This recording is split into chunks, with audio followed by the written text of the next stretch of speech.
DK ಸರ್ಕಾರದ ನೂತನ ಸಚಿವರಿಗೆ ಖಾತೆ ಹಂಚಿಕೆ ಮಾಡಿದ್ದಾರೆ ಡಿಕೆ ಶಿವಕುಮಾರ್.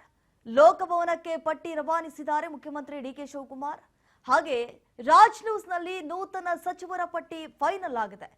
ಚಲುವರಾಯಸ್ವಾಮಿ ಅವರಿಗೆ ಕೃಷಿ ಇಲಾಖೆಯನ್ನು ಕೊಡಲಾಗಿದೆ. ಹಾಗೆ ಕೆಎಚ್ ಮುನಿಯಪ್ಪ ಅವರಿಗೆ ಸಮಾಜ ಕಲ್ಯಾಣ ಇಲಾಖೆ. ಡಿಕೆ ಸರ್ಕಾರದ ನೂತನ ಸಚಿವರಿಗೆ ಖಾತೆ ಹಂಚಿಕೆ ಮಾಡಲಾಗಿರುವಂತಹ ಈಗ ಬಂದಿರುವಂತಹ ಮಾಹಿತಿ ಪ್ರಕಾರ ಸಚಿವರಿಗೆ ಖಾತೆ ಹಂಚಿಕೆ ಮಾಡಿದ್ದಾರೆ ಡಿಕೆ ಶಿವಕುಮಾರ್.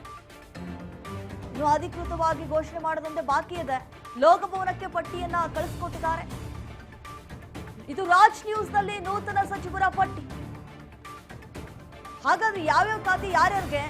ಚಲುವರಾಯಸ್ವಾಮಿ ಕೃಷಿ ಇಲಾಖೆ, ಕೆಎಚ್ ಮುನಿಯಪ್ಪ ಅವರಿಗೆ ಸಮಾಜ ಕಲ್ಯಾಣ ಇಲಾಖೆ, ರಿಜ್ವಾನ್ ಅರ್ಷದ್ ಆಹಾರ ಇಲಾಖೆ, ಸಂತೋಷ್ ಲಾಡ್ ಅವರಿಗೆ ಕಾರ್ಮಿಕ ಇಲಾಖೆ, ಬಸವಂತಪ್ಪ ಮೀನುಗಾರಿಕೆ ಇಲಾಖೆ, ಮಧು ಬಂಗಾರಪ್ಪ ಪ್ರಾಥಮಿಕ ಶಿಕ್ಷಣ ಇಲಾಖೆ, ಬಸವರಾಜ್ ರಾಯರೆಡ್ಡಿ ಉನ್ನತ ಶಿಕ್ಷಣ, ಜಮೀರ್ ಅಹಮದ್ ವಸತಿ ಮತ್ತು ವಕ್ಫ್, ಸವದಿ ಸಹಕಾರಿ, ಹಾಗೆ ಅಜಯ್ ಸಿಂಗ್ ಅರಣ್ಯ ಇಲಾಖೆ,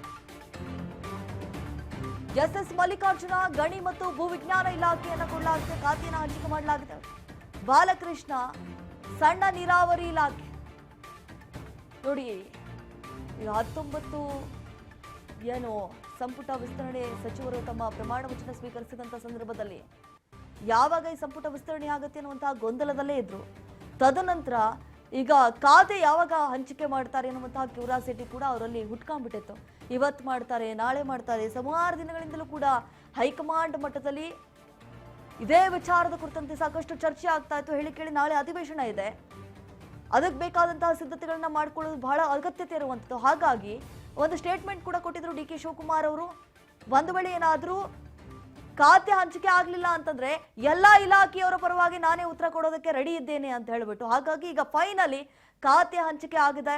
ಸೊ ಹಾಗಾಗಿ ಯಾವ್ಯಾವ ಖಾತೆ ಯಾರ್ಯಾರಿಗೆ ಅಂತ ಹೇಳ್ಬಿಟ್ಟು ಘೋಷಣೆ ಮಾಡೋದೊಂದೇ ಅಧಿಕೃತವಾಗಿ ಬಾಕಿ ಉಳಿದಿರುವಂಥದ್ದು. ಪಟ್ಟು ಬಿಡದೆ ಖಾತೆ ಬದಲಾಯಿಸಿಕೊಂಡಿದ್ದಾರೆ ಕೆಎಚ್ ಮುನಿಯಪ್ಪ ಅವರು. ಪಟ್ಟು ಬಿಡದೆ ಬದಲಾಯಿಸಿಕೊಂಡಿದ್ದಾರೆ. ರೆಬಲ್ ಮಿನಿಸ್ಟರ್ ಕೆಎಚ್ ಮುನಿಯಪ್ಪ ಖಾತೆ ಬದಲಾವಣೆ ಮಾಡಿಕೊಂಡಿದ್ದಾರೆ. ಆಹಾರ ಇಲಾಖೆಯಿಂದ ಸಮಾಜ ಕಲ್ಯಾಣ ಇಲಾಖೆಗೆ ಶಿಫ್ಟ್ ಆಗಿದ್ದಾರೆ. ಹಿಂದೆ ಸಿದ್ದರಾಮಯ್ಯ ಅವರ ಸಂಪುಟದಲ್ಲಿ ಆಹಾರ ಇಲಾಖೆಯನ್ನ ನಿಭಾಯಿಸ್ತಾ ಇದ್ರು, ಈಗ ಶಿಫ್ಟ್ ಆಗಿದ್ದಾರೆ. ಆಹಾರ ಇಲಾಖೆ ನೀಡಿದ್ದಕ್ಕೆ ಎಲ್ಲೋ ಒಂದು ಕಡೆ ಕೆಎಚ್ ಮುನಿಯಪ್ಪ ಅವರು ಕೂಡ ಮುನಿಸಿಕೊಂಡಿದ್ರು. ಡಿಕೆ ಹೈಕಮಾಂಡ್ ವಿರುದ್ಧವೇ ರೆಬಲ್ ಆಗಿ ನಿಂತುಬಿಟ್ಟಿದ್ರು ಮಿನಿಸ್ಟರ್. ಮೊದಲ ಹಂತದ ಕ್ಯಾಬಿನೆಟ್ ಸಂದರ್ಭದಲ್ಲಿ ಸಿಟ್ಟನ್ನ ಹೊರಹಾಕಿದ್ರು ಸಚಿವರು. ರಾಹುಲ್ ಗಾಂಧಿಯವರೆಗೂ ಕೂಡ ತಲುಪಿದ್ದಂತಹ ಕೆಎಚ್ ಮುನಿಯಪ್ಪ ಅವರ ಮುನಿಸು. ಖಾತೆ ಬದಲಾವಣೆ ಮಾಡೋದಾಗಿ ಹೈಕಮಾಂಡ್ ನಾಯಕರು ಕೂಡ ಹೇಳಿದ್ರು.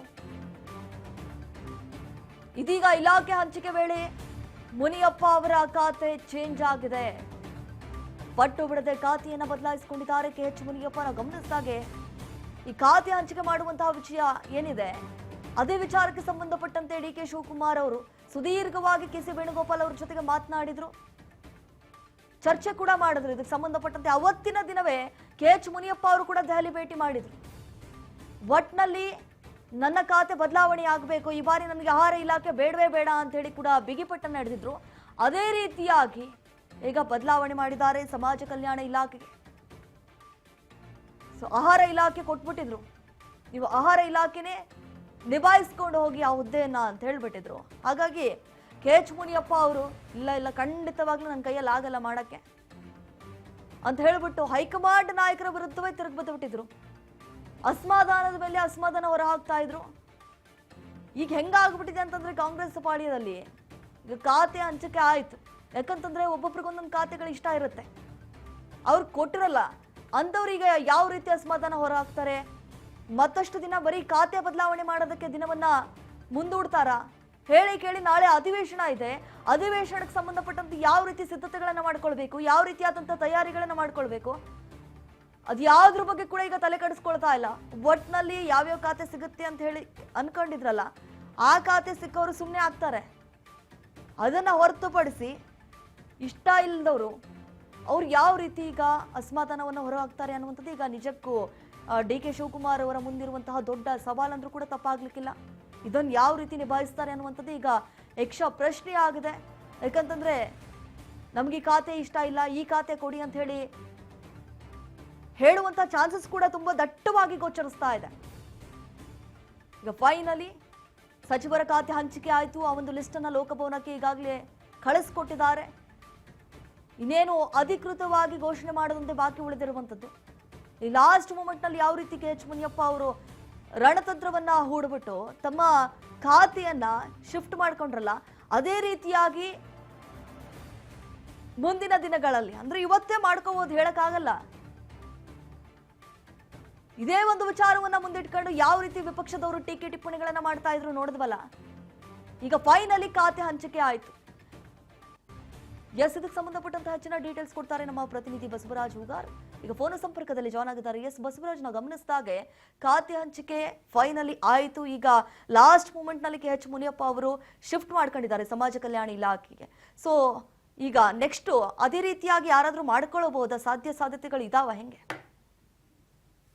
ದೀಪಾ, ಈಗಾಗಲೇ ಖಾತೆಗಳ ಹಂಚಿಕೆಯ ಪಟ್ಟಿ ಸಿಎಂ DK ಶಿವಕುಮಾರ್ ಅವರ ನಿವಾಸಕ್ಕೆ ಬಂದು ಸೇರಿದೆ. DK ಶಿವಕುಮಾರ್ ಅವರ ಕೈಗೆ ಕೂಡ ಸೇರಿದೆ ಅನ್ನುವಂತಹ ಮಾಹಿತಿ ಕೂಡ ನಮಗೆ ಸಿಕ್ಕಿದೆ. ಆ ಪಟ್ಟಿ ಕೂಡ ನಮಗೆ ರಾಜ್ ನ್ಯೂಸ್ಗೆ ಕೂಡ ಲಭ್ಯವಾಗಿರ್ತಕ್ಕಂಥದ್ದು. ಇನ್ನು ಕೆಲವು 4-5 ಸಚಿವರ ಹೆಸರುಗಳು ಮಾತ್ರ ಮಾಹಿತಿ ಕೂಡ ಸಿಗಬೇಕಾಗಿದೆ. ಇನ್ನು ಬಹುತೇಕವಾಗಿರ್ತಕ್ಕಂಥ ಪಟ್ಟಿ ಕೂಡ ರಾಜ್ ನ್ಯೂಸ್ಗೆ ಲಭ್ಯವಾಗಿರ್ತಕ್ಕಂಥದ್ದು. ಪ್ರಮುಖವಾಗಿ ಕೆಲವು ಈ ಹಿಂದೆ ಇರ್ತಕ್ಕಂತಹ ಸಚಿವರು ಏನು ಖಾತೆಗಳನ್ನ ನಿಭಾಯಿಸ್ತಾ ಇದ್ರು ಅದೇ ಖಾತೆಗಳನ್ನು ಕೂಡ ಮರಳಿ ಅವರಿಗೆ ಕೊಟ್ಟಿದ್ದಾರೆ ಅನ್ನುವಂಥದ್ದು. ಯಾಕಂತಂದ್ರೆ ಅವರು ನಮ್ಗೆ ಅದೇ ಖಾತೆ ಕೊಡಿ, ನಮ್ಗೆ ಆ ಒಂದು ಖಾತೆಯಲ್ಲಿ ಕೂಡ ನಿಭಾಯಿಸೋದಕ್ಕೆ ಕೂಡ ಒಂದು ಹೆಚ್ಚಿಗೆ ಅನುಕೂಲ ಆಗುತ್ತೆ ಅನ್ನುವಂತ ನಿಟ್ಟಿನಲ್ಲಿ ಕೂಡ ಅಭಿಪ್ರಾಯ ವ್ಯಕ್ತಪಡಿಸಿದಂತ ಸಂದರ್ಭದಲ್ಲಿ ಕೆಲವರಿಗೆ ಅದೇ ಖಾತೆಯನ್ನ ಮರಳಿ ಕೊಟ್ಟಿರ್ತಕ್ಕಂಥದ್ದು, ಮತ್ತೆ ಕೆಲವರಿಗೆ ಬದಲಾವಣೆ ಮಾಡಿ ಕೂಡ ಕೊಟ್ಟಿದ್ದಾರೆ. ಅದರಲ್ಲಿ ಪ್ರಮುಖವಾಗಿ KH ಮುನಿಯಪ್ಪ ಅವರು ಕೂಡ ದೆಹಲಿಗೆ ಹೋಗಿ ಕೂಡ ಹೈಕಮಾಂಡ್ ನಾಯಕರ ಮಟ್ಟದಲ್ಲಿ ಕೂಡ ಒತ್ತಡವನ್ನು ಕೂಡ ಹೇರಿದ್ರು. ನನಗೆ ಸಮಾಜ ಕಲ್ಯಾಣ ಇಲಾಖೆ ಬೇಕು ಅನ್ನುವಂತ ನಿಟ್ಟಿನಲ್ಲಿ ಕೂಡ ಬೇಡಿಕೆಯನ್ನು ಇಟ್ಟಿದ್ರು. ಅದರಂತೆ KH ಮುನಿಯಪ್ಪ ಅವರಿಗೆ ಸಮಾಜ ಕಲ್ಯಾಣ ಇಲಾಖೆಯನ್ನು ಕೂಡ ಕೊಡಲಾಗಿದೆ ಅನ್ನುವಂಥದ್ದು.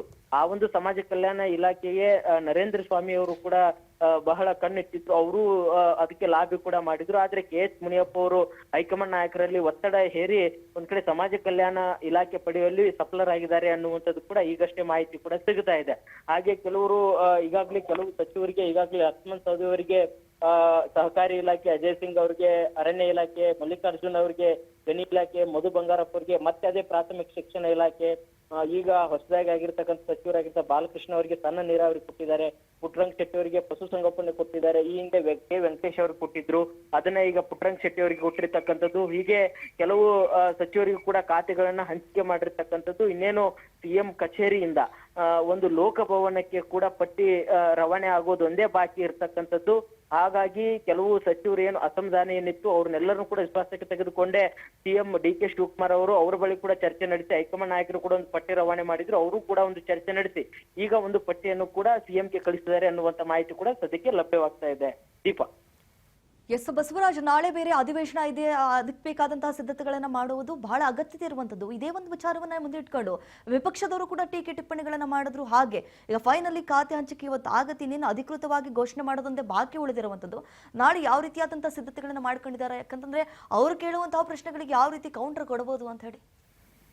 ಖಂಡಿತ ದೀಪ, ಈಗ ಹಲವು ಸಚಿವರಿಗೆ ವಿಪಕ್ಷಗಳಿಂದ ಒಂದಿಷ್ಟು ಅವ್ರನ್ನ ಕಟ್ಟಿ ಹಾಕುವಂತ ಪ್ರಯತ್ನಕ್ಕೆ ಸಾಕಷ್ಟು ಸಿದ್ಧತೆಯನ್ನು ಕೂಡ ಈಗ ವಿಪಕ್ಷ ನಾಯಕರು ಕೂಡ ಮಾಡ್ಕೊಂಡಿದ್ದಾರೆ. ಮೈತ್ರಿ ನಾಯಕರಲ್ಲಿ ಒಗ್ಗಟ್ಟಿನಿಂದ ಹೋರಾಟ ಮಾಡೋಣ ಅನ್ನುವಂತ ಲೆಕ್ಕಾಚಾರದಲ್ಲಿ ಕೂಡ ಮುಂದಾಗಿರ್ತಕ್ಕಂಥದ್ದು.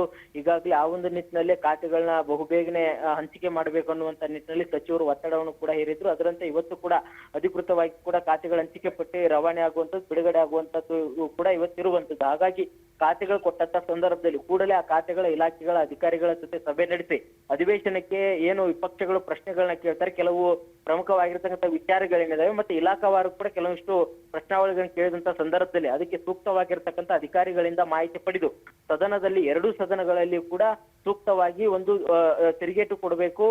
ವಿರೋಧ ಪಕ್ಷದ ನಾಯಕರು ಕೇಳುವಂತಹ ಪ್ರಶ್ನೆಗಳಿಗೆ ಸರಿಯಾದ ಉತ್ತರವನ್ನ ಕೊಡುವ ಮುಖಾಂತರ ಸರ್ಕಾರವನ್ನ ಒಂದ್ ಕಡೆ ನಿಭಾಯಿಸುವಂತ ನಿಟ್ಟಿನಲ್ಲಿ ಯಾವುದೇ ರೀತಿ ಕೂಡ ಅಲ್ಲಿ ಹಿನ್ನಡೆ ಆಗದಂತೆ ನೋಡಿಕೊಳ್ಳುವಂತ ಜವಾಬ್ದಾರಿ ಕೂಡ ಸಚಿವರಿಗೆ ಸಿಎಂ DK ಶಿವಕುಮಾರ್ ಅವರು ಇವತ್ತು ಸೂಚನೆಯನ್ನು ಕೂಡ ನೀಡಲಿದ್ದಾರೆ. ದೀಪಾ.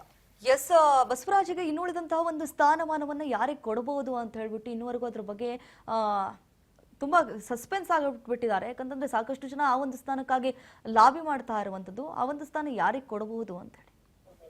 ದೀಪ, ಈಗಿರುವಂತಹ ಒಂದು ಸ್ಥಾನ ಇದೆ, ಆ ಒಂದು ಸ್ಥಾನವನ್ನ ಮಹಿಳೆಯರಿಗೆ ಕೊಡಬೇಕು ಅನ್ನುವಂತ ನಿಟ್ಟಿನಲ್ಲಿ ಕೂಡ ಹೈಕಮಾಂಡ್ ನಾಯಕರ ಮಟ್ಟದಲ್ಲಿ ಕೂಡ ಇದು ಚರ್ಚೆ ಆಗ್ತಾ ಇದೆ. ಇನ್ನು ಕೂಡ ಅದು ಫೈನಲ್ ಆಗಿಲ್ಲ ಅನ್ನುವಂತ ಮಾಹಿತಿ ಕೂಡ ಸಿಗ್ತಾ ಇದೆ.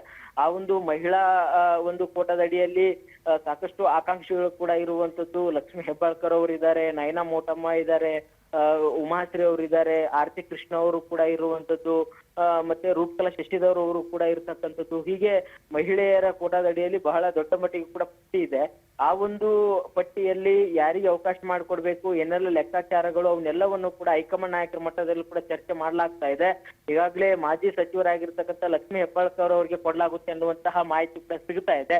ಅದಕ್ಕೆ ಈಗಾಗಲೇ ಸಿಎಂ ಡಿ.ಕೆ. ಶಿವಕುಮಾರ್ ಅವರು ಕೂಡ ಅವರಿಗೆ ಕೊಡ್ಲಿಕ್ಕೆ ಒಪ್ಪಿಗೆ ಸೂಚಿಸಿದ್ದಾರೆ, ಹೈಕಮಾಂಡ್ ನಾಯಕರಿಗೂ ಕೂಡ ಹೇಳಿದ್ದಾರೆ ಅನ್ನುವಂತ ಮಾಹಿತಿ ಸಿಗ್ತಾ ಇದೆ. ಆದ್ರೆ ಕೆಲವು ಇನ್ನು ಮತ್ತೊಂದು ಕಡೆ ಆರತಿ ಕೃಷ್ಣ ಅವರು ಕೂಡ ಬಹಳ ಪ್ರಬಲ ಪೈಪೋಟಿಯನ್ನು ಕೂಡ ನಡೆಸಿದ್ದಾರೆ ಅನ್ನುವಂಥದ್ದಿದೆ. ಅದರ ಜೊತೆಗೆ ಉಮಾಶ್ರೀ ಅವರು ಕೂಡ ಪಟ್ಟಿಯ ರೇಸ್ ನಲ್ಲಿ ಇದ್ದಾರೆ ಅನ್ನುವಂಥದ್ದು. ಹಾಗಾಗಿ ಅಂತಿಮವಾಗಿರ್ತಕ್ಕಂಥದ್ದು ಮಹಿಳಾ ಸಚಿವರಿಗೆ ಯಾರಿಗೆ ಅವಕಾಶ ಮಾಡಿಕೊಡ್ತಾರೆ ಅನ್ನುವಂಥದ್ದು ಕುತೂಹಲಕ್ಕೆ ಎಡೆ ಮಾಡಿಕೊಡ್ತಾ ಇದೆ ದೀಪ.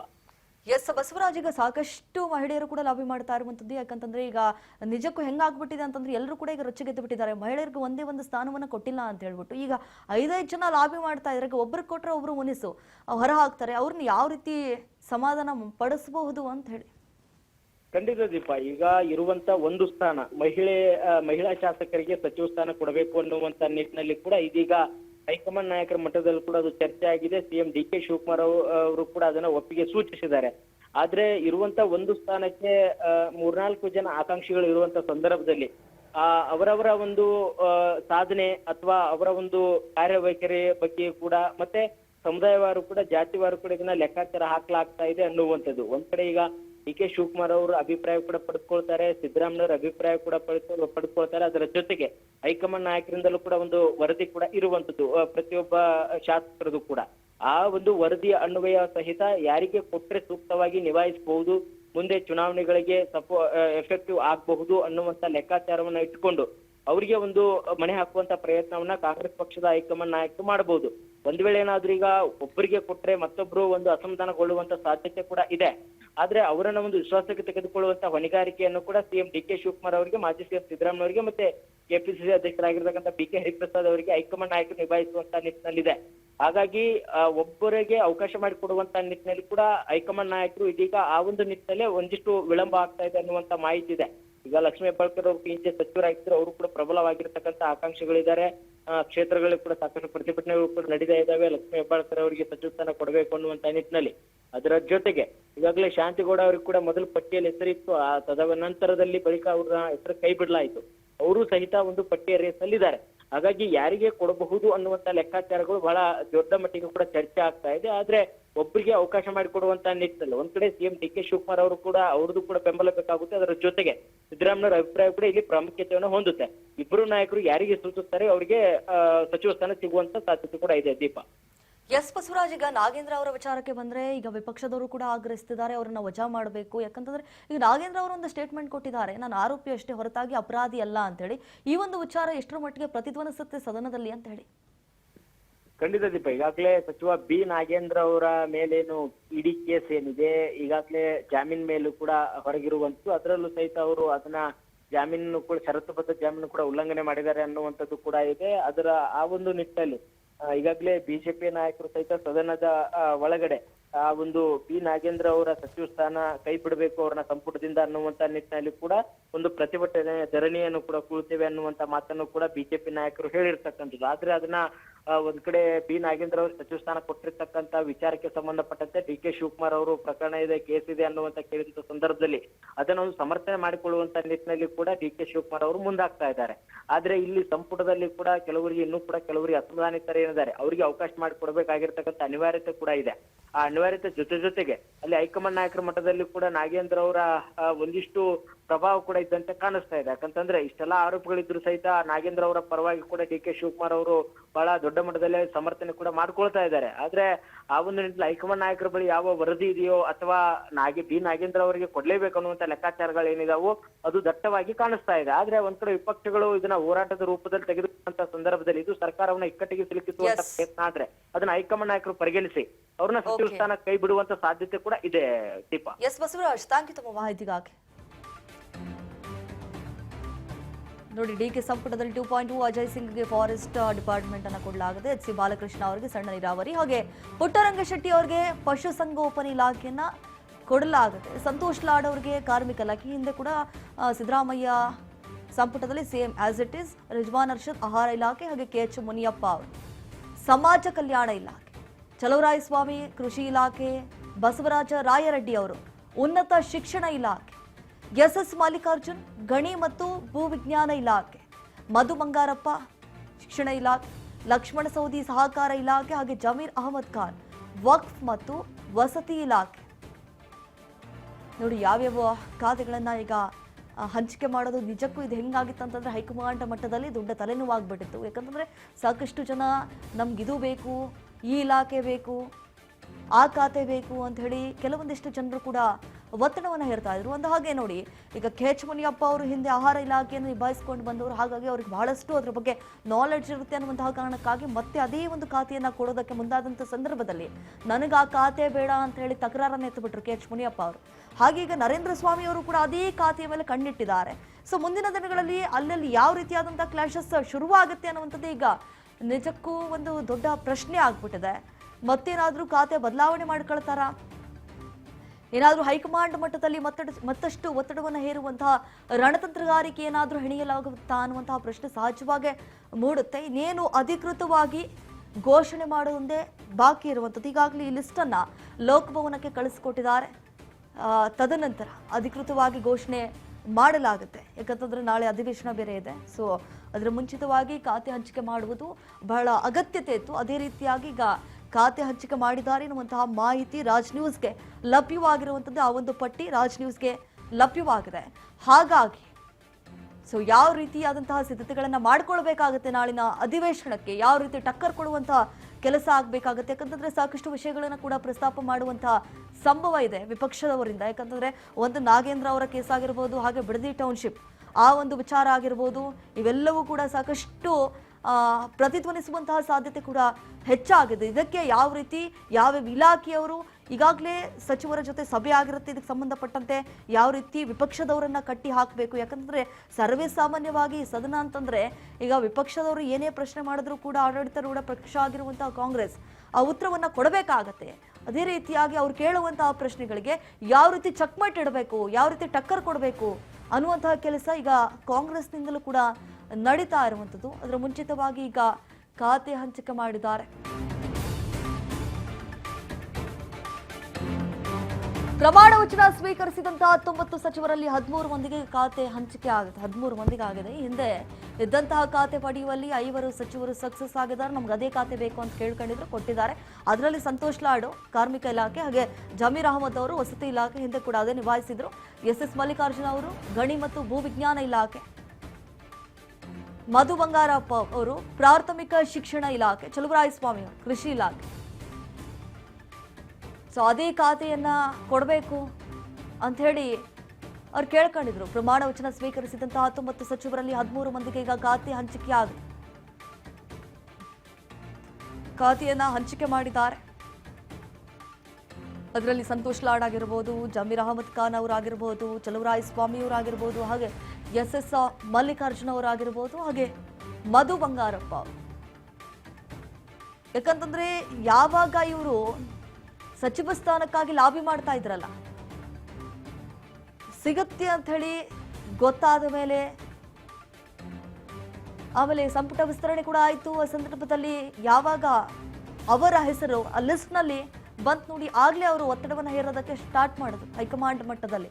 ಅಂತಂದ್ರೆ ನಾವು ಹಿಂದೆ ಯಾವ್ಯಾವ ಖಾತೆಗಳನ್ನ ನಿಭಾಯಿಸಿದ್ವಿ ಅಲ್ವಾ, ಅದೇ ಖಾತೆ ಕೊಟ್ಟುಬಿಡಿ ನಮಗೆ ಅಂತ ಹೇಳಿ. ಯಾಕಂತಂದ್ರೆ ಆ ಖಾತೆ ಬಗ್ಗೆ ಚೆನ್ನಾಗಿ ತಿಳ್ಕೊಂಡಿದ್ದಾರೆ, ಚೆನ್ನಾಗಿ ಗೊತ್ತು ಹೇಗೆ ನಿಭಾಯಿಸೋದು ಖಾತೆಯನ್ನ ಅಂತ ಹೇಳಿ.